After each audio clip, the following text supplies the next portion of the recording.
Semakin rajin ke tempat ibadah non-muslim, bukti Anies mulai membangkang dari FPI dan Rizik. Anies sebenarnya politis ulen, walaupun namanya sempat dibungkus pakai istilah akademisi. Ia memang pernah menjadi dosen dan menjabat sebagai rektor Universitas Paramadina, tapi darah politik jauh lebih besar mengalir pada dirinya dibandingkan sebagai pendidik. Begitupun ia memang pernah menginisiasi program Indonesia Mengajar, tapi ambisi berkuasanya jauh lebih besar daripada mengabdi. Mau bukti? Pada 2013 silam Anies ikut konvensi calon presiden Partai Demokrat, yang mana konvensi itu dilakukan dalam rangka memilih siapa yang akan diusung oleh Partai Demokrat pada Pilpres 2014. Pesertanya pun cukup banyak. Selain Anies ada 10 nama lainnya seperti Dahlan Iskan, Gita Wirjawan, Marzuki Ali, Pramono Edi Wibowo, dan Irman Gusman. Hanya saja patut disayangkan pemenangnya bukan Anies kala itu tapi Dahlan Iskan. Dan juga perolehan suara Partai Demokrat pada pemilu 2014 hanya 10,19%. Gak memenuhi syarat untuk mengusung capres sendiri. Artinya apa? Konvensi yang dimulai pada 11 Agustus 2013 hingga 16 Mei 2014 itu gak ada manfaatnya sama sekali. Kita tahu sendiri pada akhirnya partai itu mengusung pasangan Prabowo-Hatta. Dan baik Prabowo maupun Hatta Rajasa tidak pernah sekalipun ikut konvensi Partai Demokrat. Dahlan Iskan yang memang atau juga memenang konvensi tapi Prabowo yang diusung. Kan nggak ada akhlak itu namanya. Wajar bila kemudian dia mendukung Jokowi pada Pilpres 2014 silam. Nggak ikut Partai Demokrat yang mengusung Prabowo. Karena kesal, sudah capek-capek ikut konvensi dan berhasil memenangkannya tapi nggak jadi diusung sebagai cawapres. Begitupun dengan Anies. Gagal jadi capres yang diusung oleh Partai Demokrat tersebut, ia ikut jadi tim ses Jokowi JK. Hingga ketika Jokowi terpilih jadi presiden, ia diangkat menjadi Menteri Pendidikan. Namun karena si Anies ini politis ulen, ia tidak dibarengi dengan kemampuan bekerja, ia pun didepak dari kabinet Jokowi. Dan lucunya ia tidak punya malu juga.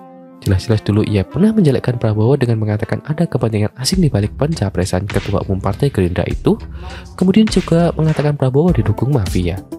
Ketika Pak Fadlizon tersebut hendak mengusungnya di Pilkada DKI 2017, mau aja tuh dia menerima tawaran itu. Kalau orang masih punya urat malu, tentu akan mikir 1000 kali untuk menerima tawaran dari orang yang pernah dihujatnya tersebut. Tapi lagi-lagi, karena Anies nafsu pengen berkuasa segede Gunung Merapi, ia nggak peduli siapapun yang mengusungnya, yang penting bisa jadi gubernur DKI. Wajar bila kemudian peneliti dan guru besar politik Indonesia serta pendiri lembaga survei Saiful Mujani Research and Consulting, Profesor Saiful Mujani pernah mengatakan, Anies itu disuruh makan babi pun akan dilakukan asalkan bisa terpilih jadi presiden. Saking kegede nafsu berkuasanya tersebut, artinya apa? Orang ini sudah nggak peduli lagi yang namanya halal dan haram. Apapun itu kalau mendekatnya ke cita-cita menjadi presiden, hantam. Termasuk pada Pilkada 2017 lalu untuk DKI, ia mempolitisasi agama serta merangkul kelompok intoleran FPI FPA 21 Juta beserta big imam besarnya Rizik Syihab. Padahal kita tahu sendiri bagaimana rekam jejak si Rizik ini beserta ormas pesutannya tersebut. Nggak ada akhlak banget. Perhatikan apa yang mereka lakukan. Lebih banyak mudaratnya daripada manfaatnya. Mulai dari melakukan tawuran, menangkap mahasiswa, merusak tempat hiburan, membuat keributan saat demo, bentrok dengan mahasiswa, mengeroyok orang, mengusir jamaah yang hendak melakukan kebangkitan, membawa senjata tajam saat demo, kencing sembarangan saat demo, menyerbu pemukiman jamaah Ahmadiyah, merazia warung makan di bulan puasa, menyerang massa Aliansi Kebangsaan untuk Kebebasan Beragama dan Berkeyakinan yang sebagian besar terdiri dari ibu-ibu dan anak-anak, dan masih banyak lagi aksi nggak beradab FPI lainnya. Sedangkan Rizik kelakuannya menghina polisi, menghina Presiden RI keempat Gus Dur, menghina bahasa Sunda, Sampurasun, menjadi campur sarjun, menghina Pancasila dan Soekarno, menista agama Kristen, menghina Hansip, dan yang paling hot kelakuannya adalah melakukan chat asusila bersama Firza Hussein. Akibat chat asusila itu pun tidak main-main, ia terdampar selama 3,5 tahun di Arab Saudi sana, serta harus membayar denda overstay mencapai ratusan juta rupiah. Kalah Bang Toyib sama si Rizik ini. Kalau Bang Toyib tidak pulang-pulang hanya 2 kali puasa, 2 kali lebaran atau 2 tahun, sementara menteran FPI itu hampir 4 kali puasa, 4 kali lebaran tidak pulang-pulang. Sudah layak mendapat Guinness World Record sebagai peserta umroh terlama di dunia. Wan Anies bergandingan tangan dengan kelompok intoleran ini pun cukup membuahkan hasil, yakni ia berhasil terpilih menjadi gubernur DKI. Yang strategi merangkul kelompok radikal ini juga dicoba ditiru oleh Prabowo pada Pilpres 2019 lalu. Namun sayang ia masih gagal juga terpilih jadi presiden. Tapi itu dulu, sementara ada pantulan yang terbunyi, lain hulu lain parang, lain dulu lain sekarang. Anies sekarang malah berbuat sebaliknya. Ia melakukan hal yang diharamkan oleh Rizik, FPI, dan PA212. Mau bukti? Anies kini mulai rajin mendatangi tempat-tempat ibadah non-muslim. Seperti pada Sabtu 3 September 2022 lalu ia meresmikan 2 gereja di Jakarta Utara, yakni Gereja Bethel Indonesia atau GBI, Jelambar Timur di Penjaringan, dan Gereja Pantai Kosta di Indonesia, GBDI, Jemaat Yatim Gading Ria Lestari di Cilincing. Kemudian pada perayaan Paskah 17 April 2022 lalu Wan Anies mendatangkan atau juga menandatangani rangkaian ibadah dan 2 gereja, yakni di Gereja Protestan di Indonesia bagian Barat Immanuel, Jakarta Pusat, dan Gereja Katolik Maria Kusuma Karmel, Jakarta Barat.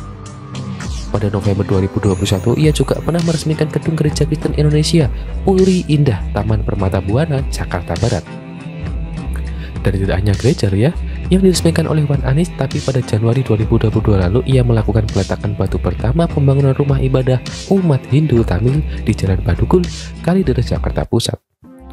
Nah, pada saat perayaan Imlek 1 Februari 2022 lalu, Anies mengunjungi wihara atau kelenteng Biohak Tong Ching Chin di Kebayoran Lama, Jakarta Selatan. Ia pun tidak lupa mengucapkan selamat tahun baru Imlek 2573 kepada umat Konghucu yang sedang berbahagia.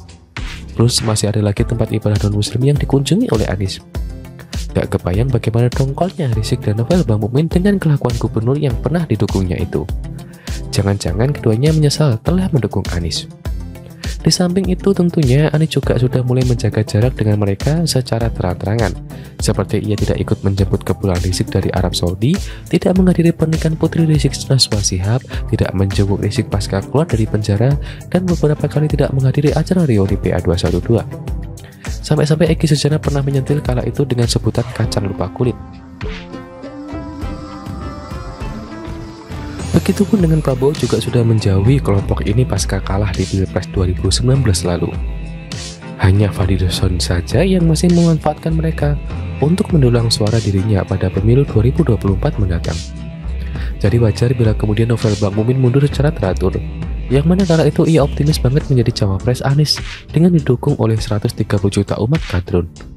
Sekarang tidak ada lagi kabarnya mau jadi wakil Anies tersebut, karena Novel baru siuman. Dan ia kini sadar betul bahwa selama ini Anies hanya memanfaatkan mereka saja. Setelah itu, habis manis, sepah dibuat.